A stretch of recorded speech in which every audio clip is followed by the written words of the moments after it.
né, a mais uma aula, uma videoaula de MEC 130, né, Cálculo Diferencial Integral 3, né, vamos dar continuidade aos nossos estudos. Essa semana, que devido ao feriado, se inicia agora na quarta-feira, dia 22, tá? E agora vamos estudar, aí vamos começar esse estudo, um estudo de uma aplicação muito grande ligada aos estudos de engenharia, uma área, né, de aplicação muito grande, que são os campos vetoriais. Você já tem bastante conhecimento sobre essas ideias de campos vetoriais ligada à física, né, que é a área que mais utiliza. Mas dentro da engenharia, claro, você trabalha o tempo inteiro com física. Então, vamos ver agora algumas noções do ponto de vista matemático, como é que a gente calcula com isso, que cálculos que, de fato, a gente desenvolve. Coloquei para vocês aí dois exemplos, né, de campos vetoriais na prática, ou, por exemplo, essas correntes oceânicas aqui em frente, na costa da que a gente chama Nova Escócia, né? É um exemplo típico de campo vetorial, natural, né? E aqui o escoamento de ar, por exemplo, por um aerofólio, nossos carros aí de passeio, né, que você usa para trabalhar, todos eles têm aerofólio aí, praticamente todos. E eles, aerofólio para estabilizar a velocidade, uma série de coisas, oferecer mais seguranças, né, em algum sentido. Isso são exemplos típicos de campos vetoriais, né? Esse escoamento do ar aqui em torno do aerofólio, né? E aqui, no caso, as correntes oceânicas também são campos chamados campos vetoriais de velocidades, né? Bom, como é que a gente define no plano, né? No plano, um campo vetorial? Bom, a gente, matematicamente falando, a gente fala de um campo vetorial, o R2 quer dizer, no plano XY, há uma função f que associa a cada ponto de xy, que pertence ao domínio, um vetor bidimensional. Bidimensional porque não está na dimensão xy. Ou seja, é isso. Aí eu tenho um ponto xy do plano, né? A esse vetor, né, é o que a gente vai chamar de campo vetorial. Esse vetor associado, esse f de xy, associado a esse ponto, é o que a gente vai chamar de campo vetorial no plano, né? E se eu quisesse fazer um desenho gráfico aqui, eu iria desenhar uma infinidade aqui, porque cada ponto desse campo vetorial eu terei um vetor associado. Então, imagina, né, quantos pontos eu tenho aqui, infinitos. Então, se quisesse fazer um desenho, ia ficar impraticável praticamente. Então, isso é que a gente chama no plano. E no espaço, né? Como é que será no espaço tridimensional, que é a área mais explorada por nós, né? Ou mesmo antes disso, antes de eu chegar no espaço, eu posso ainda, falando da bidimensional no plano XY, vetores I e J, né? I, 1, 0, e J igual a 0, 1, que é a chamada base canônica, né? Vetores I e J, eu posso associar esse campo vetorial usando as componentes, falar que é um P de XYI mais um Q de XYJ, né? Ou uma forma mais simples, um F de PI mais QJ, onde P, na verdade, vai ser a parte escalar da função, né? E o Q também, a parte escalar, a segunda parte, relacionada ao J. Né? Então, essa linguagem matemática a gente vai utilizar bastante para representar um vetor bidimensional, quer dizer, no plano. Agora, no espaço, como eu já comentei antes, né, o que é que vai mudar, professor, no espaço? Né? O espaço vai aumentar a variável, né? Em vez de eu ter um XY, eu tenho um XYZ. E o que é mais comum para a engenharia, eu diria, né? Por quê? Porque a engenharia vai desenvolver cálculos no espaço, sempre trabalhando com três grandezas, no espaço tridimensional. Como, por exemplo, aqui eu tenho um cano escoando essa água, né? Esse líquido por aqui sendo escoado. Isso aqui é tridimensional? Isso ocupa lugar no espaço. Isso tem três dimensões, né? Tem um comprimento, uma largura e uma altura. Então, isso é um campo de velocidade. O nosso vetor não será XY, será XYZ, ou seja, um F de XYZ, né? E é com ele que a gente vai trabalhar mais, tem uma frequência de trabalho maior, né? Bom, os elementos da teoria desses campos vetoriais mais trabalhados na matemática é o que a gente chama de rotacional e divergente. São dois. Vamos ver hoje, na nossa aula de hoje, o que é rotacional, inclusive o cálculo, né? E o que é divergente, né? A ideia de rotacional, a ideia divergente e como se faz o cálculo. A ideia de rotacional é de rotação, por exemplo, em torno de um eixo. Essa rotação, por exemplo, poderia ser partículas, né, perto de x, y, z, que seria esse ponto aqui. No fluido, tende a rodar em torno desse eixo. E elas apontam nessa direção, né, a direção do chamado rotacional de f de x, y, z. Bom, isso aqui nos dá, pessoal, a ideia de um turbilhão, de um redemoinho, por exemplo, né? Isso é muito comum no rio, nas águas, nos mares, acontece com frequência, né? Inclusive situações perigosas, pensando no rio, pensando no oceano, né? Um turbilhão, mas é isso que vai acontecer, né? E o comprimento desse vetor rotacional é exatamente a medida de quão rápido as partículas se movem em torno desse eixo. Quer dizer, como elas estão se movendo aqui? É o que a gente chama de comprimento do vetor rotacional, né? E um detalhe importantíssimo, se esse que vocês vão aplicar isso na engenharia, vão trabalhar nos cálculos, né? Se rotacional é zero, o que é que acontece? Aí a gente vai chamar de irrotacional. Então, não está havendo esse turbilhão, nem esse redemoinho, né? Não há o turbilhão nem o redemoinho. Então, basta que o rotacional seja zero. Mas na frente, nos cálculos, a gente vai tirar essas conclusões aí melhor. E matematicamente, como é que a gente fala de um rotacional, né? Escreve matematicamente, define matematicamente? Olha, a gente vai escrever assim, né? É um F de P de I, mais um Q de J, mais um R de K. P, Q e R são a parte escalada da função, né? E JK é a base do espaço, é o JK, a base ortonormal JK. Ora, mas e o cálculo matemático, como é que fica? É essa expressão aqui, né, que parece uma expressão muito grande, que não fiquem preocupados, a gente não tem que memorizar isso aqui, porque não há necessidade, né? Aqui eu estou falando de derivadas de R em relação a Y, menos derivada de Q em relação a Z, I, né? Mais derivada de P em relação a Z, menos derivada de R em relação a X, J, e assim por diante. A questão toda é o seguinte: de onde vêm essas derivadas? O determinante, pessoal, na verdade, é um produto vetorial entre as derivadas, que vai formar o vetor gradiente aqui, ó, né? Derivada em relação a x, derivada em relação a y, derivada em relação a z, na base ortonormal, e o p, q e r, que é a parte escalar da função. Então, na verdade, isso aqui é um produto vetorial. Quando eu faço esses determinantes, por exemplo, né, que o i, a linha i, vai ser derivada em relação a y da parte r, olha ela aqui, ó. Menos é porque menos, professor, é porque quando eu for calcular esse determinante, eu vou repetir essas duas primeiras colunas aqui, vai ficar um i aqui. Então, vai ficar derivada em relação a z da função q, da parte q da função. Ah, ela aqui é i também.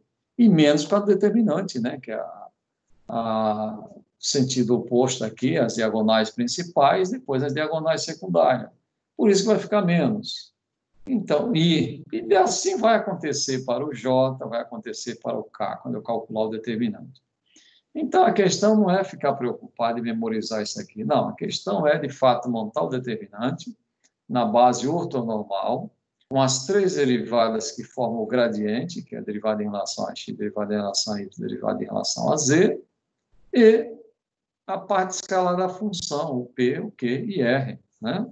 Ou seja, vamos ver na prática, né, desenvolvendo um cálculo, como é que fica isso. Ó, eu tenho a função como essa aqui. F de xyz igual a xi mais xyzj menos y ao quadrado k, né? Então, aqui, pensando lá literalmente com aquelas letras que eu tinha definido, isso aqui eu posso pensar como P, aqui como Q e R. Mas pode ser qualquer outra letra, né? O que é que eu fiz? Apenas montei o determinante, ou seja, na verdade é um produto vetorial, IJK, na base JK, claro. As três derivadas, derivada em relação a x, derivada em relação a y, derivada em relação a z, e a parte p, q e r da função, né? Daí em diante, vou calcular o determinante. Bom, esses cálculos todos aqui eu desenvolvi para vocês, mas você pode, na verdade, sair com a resposta aqui já na parte praticamente final aqui, se não na última, na penúltima linha, a gente dá para fazer direto? Dá, olha só. Quando eu faço essa linha aqui, eu vou fazer derivada em relação a y, aqui do i, a derivada em relação a y da função menos y ao quadrado. O que que vai dar essa derivada? Menos 2y. Olha ela aqui, ó, menos 2y. Ó, né?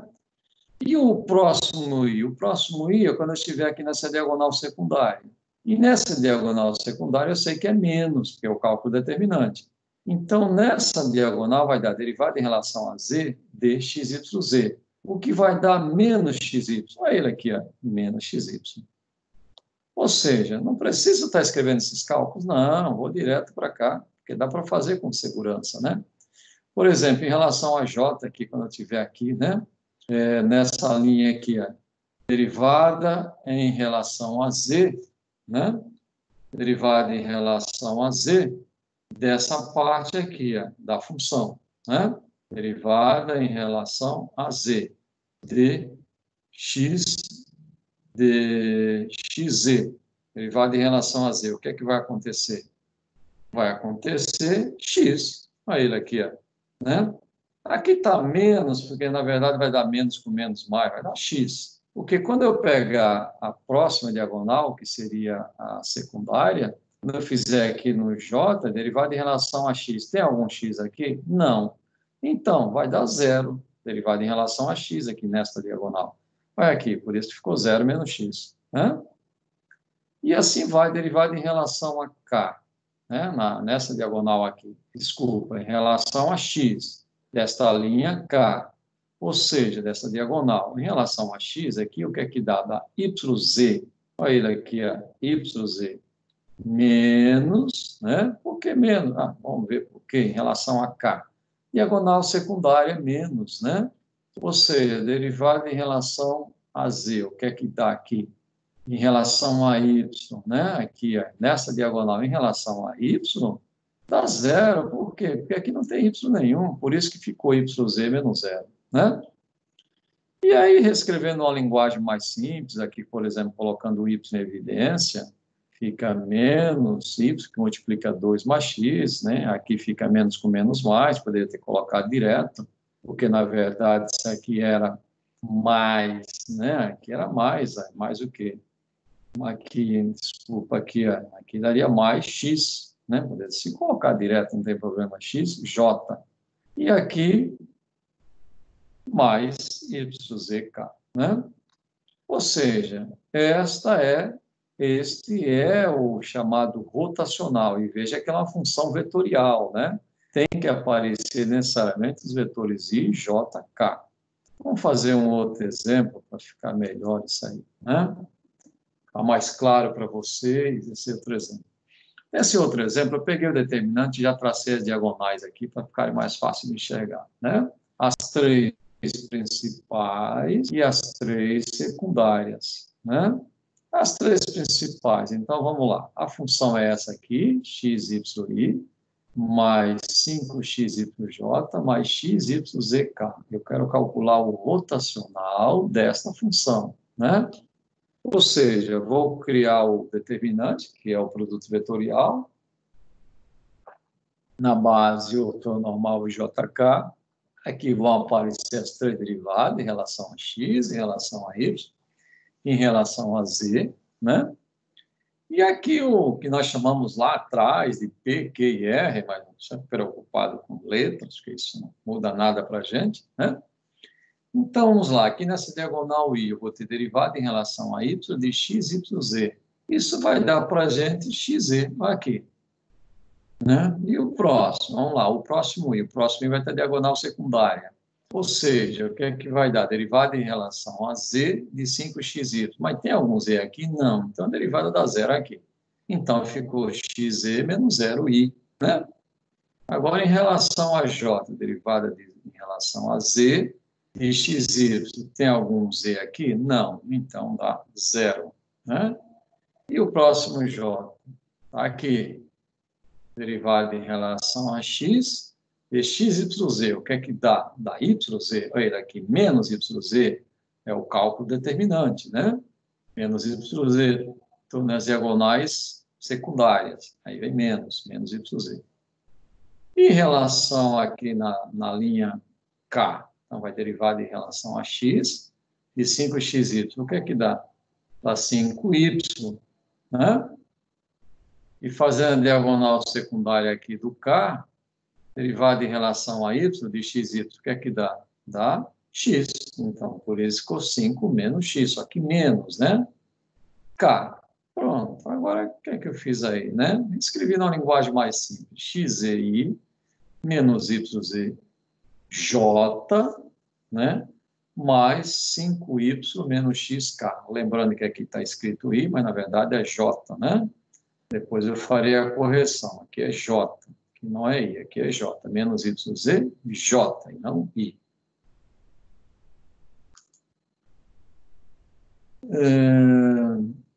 Bom, eu posso usar essa ideia, né, de rotacional e falar que um campo é conservativo, né, que a gente fala bem assim, F é conservativo, mas é conservativo quando? Quando o rotacional de F é zero, né? Então, isso é um conceito, vai ser utilizado nos seus cálculos da engenharia, né? Cálculos mais avançados você vai ter em disciplinas mais à frente.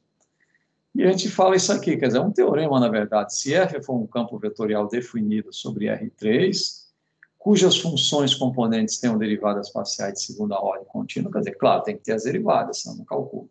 E o rotacional de F é zero, então a gente fala que é um campo vetorial conservativo. Isso vai ter uma aplicação muito grande nos cálculos mais à frente, em disciplinas práticas da engenharia. Bom, e o segundo, né, o segundo componente desses campos vetoriais é o divergente. Né? O divergente, a ideia de divergente, por exemplo, ela é utilizada muito na mecânica dos fluidos. Né? Imagine que uma função f de x do z seja a velocidade de um líquido ou um gás. Então, o divergente de f de x do z representa a taxa de variação total em relação ao tempo da massa desse líquido ou gás escoando do ponto xyz, quer dizer, a partir desse ponto xyz por unidade de volume lá que está sendo calculado. Então, essa é a ideia de divergente, que tem utilidade prática muito grande, né? E como é que seria o conceito matemático, né, a definição matemática de divergente, esses campos vetoriais? Divergente acaba até sendo um pouco mais simples comparado ao rotacional. O divergente de F nada mais é do que a derivada do P em relação a x, mais a derivada do Q em relação a y, mais a derivada do E em relação a z. Isso aqui, na verdade, são as derivadas parciais, que vai formar o quê? O gradiente. Eu posso até pensar como produto escalar, né, entre o gradiente f, entre os elementos de f, porque esse P, na verdade, é um elemento da função f, é o P aqui que está multiplicando o i. O Q é o elemento que está multiplicando o j. E o R é o elemento que está multiplicando o z. A gente chama de P, Q e R, mas pode ser qualquer outra letra. Então, o divergente nada mais é do que essas derivadas parciais, a soma das derivadas parciais, né? E o divergente é uma função escalar, enquanto que o rotacional é uma função vetorial, o divergente é uma função escalar. Vamos ver essa diferença um pouco mais à frente, bem acentuada. Por exemplo, ó, aqui está uma função, né? Um campo que representa um campo vetorial. Eu quero calcular o divergente dela. O que é que eu vou fazer? Derivada em relação a x da parte xz mais derivada em relação a y da parte xyz, que é o coeficiente do j. Derivada em relação a z do coeficiente do k, que é o menos y ao quadrado. Ou seja, a soma dessas três derivadas vai dar para a gente o que a gente chama de divergente, da função divergente, né? Então, por exemplo, a derivada em relação a x, de xz, o que é que vai dar para a gente? Vai dar z, né? Derivada em relação a y, de xyz, vai dar para a gente xz. E a derivada em relação a z de menos y ao quadrado? Olha, não tem variável z aqui, significa zero. Então, o divergente é z mais xz, né? Poderia ter colocado em evidência aqui o z se quisesse, tal ou não. Ou seja, é uma função escalar, né? Enquanto que o rotacional era uma função vetorial. Necessariamente teria que aparecer a base IJK. Isso no espaço, né? Vamos ver um exemplo maior, com uma função maior. Né? Ou seja, f de x y z é x ao quadrado mais xy mais zi, menos y ao cubo j mais 2x mais 3y mais v ao quadrado k. Quero calcular o divergente de f. O que é que eu vou fazer? As derivadas parciais, que é o gradiente que vocês já estão acostumados a calcular, né? Em relação a x desta parte da função, em relação a y desta parte da função, em relação a z desta parte da função. Ou seja, em relação a x aqui, o que é que vai dar? Vai dar 2x mais y, olha eles aqui, ó. 2x mais y. Derivada em relação a y aqui vai dar menos 3y ao quadrado. Derivada em relação a z desta parte da função vai dar 2z. Ou seja, está aí feito o divergente de f, né? E aqui eu posso, se quiser, escrever numa linguagem mais simples, por exemplo, esse 2x com esse 2z, coloquei em evidência o 2, ficou 2 que multiplica x mais z, né? Mais esse y, menos 3y ao quadrado. A ordem aqui não faz diferença. Então, essa função, que é escalar, ela é divergente de f, né? Necessariamente com a notação escalar, não vetorial. Bom, depois eu apresento para vocês aqui mais umas 4 questões, onde vocês vão praticar um pouco mais, né? E, claro, durante a semana teremos aulas, né?